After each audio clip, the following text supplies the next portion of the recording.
Jadi kalau burung beo diajari Bismillahirrahmanirrahim, dia juga bisa tuh Bismillahirrahmanirrahim. Burung beo cerdas, meniru bunyi. Dia meniru bunyi setingkat burung beo. Pokoknya asal bunyi aja.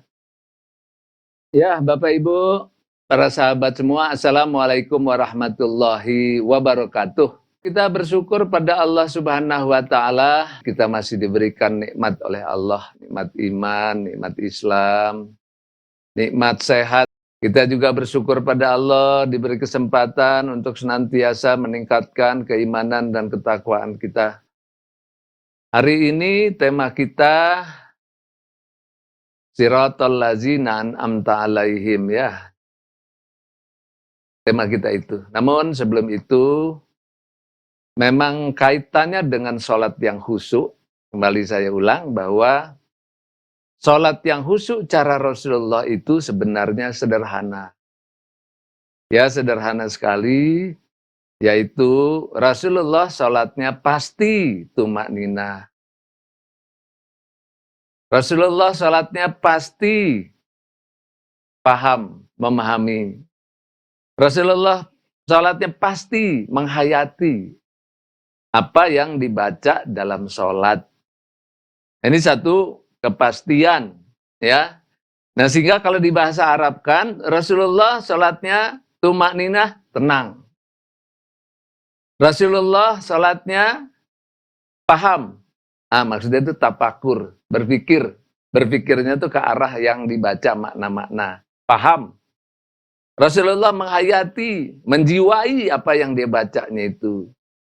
Nah, ini dalam hal ini disebut dengan tadabbur, sehingga dia 3T. Jadi pada saat Rasulullah seperti ini sholat, dia sangat khusyuk. Nah, itulah yang kita tiru. Ya, kita tiru, yaitu kehusyuan yang dilakukan oleh Nabi, kita tiru cara Nabi, tumakninah, tafakur, tadabbur. Nah, memang ini tidak semua orang, ya, tidak semua orang mau melakukan ini. Dan tidak semua orang juga bisa. Karena pada saat kita itu melakukan itu dituntut juga kecerdasan. Ya, kecerdasan. Kalau tumakninah kita dituntut untuk selalu tenang dalam sholat. Nah, kalau tafakur kita dituntut untuk paham. Nah, untuk paham ini kan harus belajar. Ya, untuk paham harus belajar. Nah, tingkat belajarnya kan beda-beda. Ya, menggunakan kecerdasan kita waktu sholat. Dan tingkatnya juga beda-beda. Ya, kalau anak kecil mungkin hanya hafalan. Udah besar sedikit tahu arti. Nah, udah lama-lama udah dewasa dia tahu makna di balik arti itu. Nah, sehingga digunakan kecerdasan itu untuk memahami makna-makna bacaan sholat.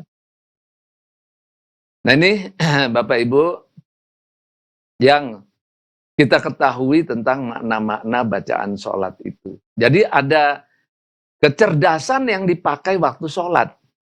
Ya, jadi kalau kita lihat dari tumakninah, tafakur, tadabbur ini, kita menggunakan akal pikir atau kecerdasan waktu sholat.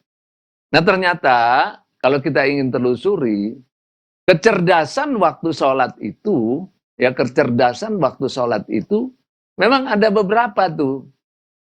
Setidaknya itu ada 5 kecerdasan yang dipakai waktu sholat. Ya, yang disebut mana? Yang pertama disebut kecerdasan setingkat burung beo. Jadi setingkat burung beo itu hafal. Jadi kalau burung beo diajari Bismillahirrahmanirrahim, dia juga bisa tuh Bismillahirrahmanirrahim. Burung beo cerdas, meniru bunyi. Dia meniru bunyi setingkat burung beo. Pokoknya asal bunyi aja. Nah, yang kedua adalah setingkat anak usia 5 tahun. Ya, anak usia 5 tahun bisa diajari. Ya, dihafalkan Bismillahirrahmanirrahim, hafal. Burung beo juga hafal, bisa. Anak umur 5 tahun diajari lagi. Yang disebut dengan tahu arti. Diajari nih anak nih. Ya, Bismillahirrahmanirrahim artinya apa? Bismillahirrahmanirrahim itu artinya dengan nama Allah Maha Pengasih Penyayang. Anak kecil 5 tahun bisa diajari itu. Ya, dia tahu artinya. Jadi kalau kita sholat, kita tahu artinya, sama juga setingkat usia 5 tahun. Ya, padahal usia kita yang sebenarnya 70 tahun. Nah, ini Bapak Ibu. Jadi tingkat kecerdasan yang dipakai waktu sholat, tingkat kecerdasan anak 5 tahun itu sudah bisa diberitahu artinya. Ini tingkat kedua. Tingkat ketiga yaitu tingkat orang dewasa. Ya, tingkat orang dewasa.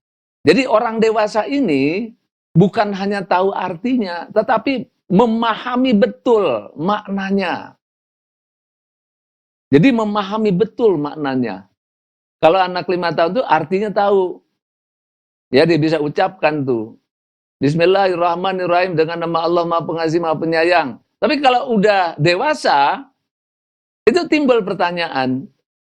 Ya, oh ya Allah Maha Pengasih Maha Penyayang. Tapi Maha Pengasih Maha Penyayangnya itu seperti apa? Apa makna kasih sayang itu? Apa bukti kasih sayang Allah dalam kehidupan? Nah, orang dewasa akan berpikir tuh begitu. Sehingga dia pelajari lagi lebih jauh. Bukan sekedar arti, tetapi makna di balik itu. Makna kasih sayang yang seperti apa? Nah, karena itu dipelajari lagi. Nah, sehingga dia mengerti, oh ternyata Allah tuh sayang sama kita. Berapa banyak nikmat yang Allah berikan. Hampir keseluruhan kehidupan ini penuh dengan nikmat dan rahmat Allah. Ternyata Allah juga sayang. Tidak satu pun yang diciptakan sia-sia. Semua bermanfaat untuk makhluknya dan seterusnya. Nah, ini udah mulai cerdas. Ya, kecerdasan orang dewasa. Nah, kemudian tingkat yang keempat yaitu kecerdasan dewasa terlatih. Ya, jadi orang yang dewasa, dia paham makna-maknanya, tetapi juga dia melatih dirinya untuk selalu memahami maknanya, membacanya, mengartikannya, nah sekaligus. Nah, sehingga orang-orang dewasa melatih dirinya. Bismillahirrahmanirrahim. Tahu artinya, tahu maknanya. Dan diulang-ulang. Diulang-ulang dilatih, diulang-ulang dilatih, diulang-ulang dilatih. Nah, supaya apa? Pada saat dia baca Bismillahirrahmanirrahim, sudah langsung terhayati maknanya. Nah, ini orang dewasa terlatih. Ya. Nah, kemudian ada lagi satu tingkatan lagi, karena dia melatih dirinya terus dengan makna-makna, dilatih terus dengan makna-makna. Nah, akhirnya dia akan terus melatih dirinya sampai ke tingkat mahir. Ya, akhirnya karena dia melatih dia terus, begitu dia ngomong Bismillahirrahmanirrahim, udah langsung maknanya itu secara otomatis. Ini mahir, dewasa mahir. Bahkan menghadapi tantangan apapun, menghadapi keadaan apapun, tetap saja begitu dibilang Bismillahirrahmanirrahim, maknanya tuh hidup di dalam dirinya, menjadi program. Dia mahir tuh. Itu dewasa mahir namanya. Nah, karena itulah 5 kecerdasan inilah yang kita pakai di dalam sholat. Ya, 5 kecerdasan. Nah, kemudian 5 kecerdasan ini hidup di dalam diri. Nah, itulah dia kehusuan, ya, kehusuan dalam sholat akan bisa kita nikmati. Ya, ini begini Bapak Ibu, jadi ada 5 kecerdasan, tingkat burung beo, tingkat usia 5 tahun, tingkat dewasa terlatih, dan tingkat dewasa mahir. Ya, jadi inilah yang kita latih dengan awad itu, sehingga kita berlatih, menghayati, terus berlatih, menghayati. Jadi nanti pada saat sholat otomatis dia terus terhayati makna-makna bacaan sholatnya. Nah, ini Bapak Ibu ada 5 kecerdasan yang dipakai dalam sholat. Nah, sekarang pertanyaannya, kita memakai kecerdasan yang mana? Nah, itu.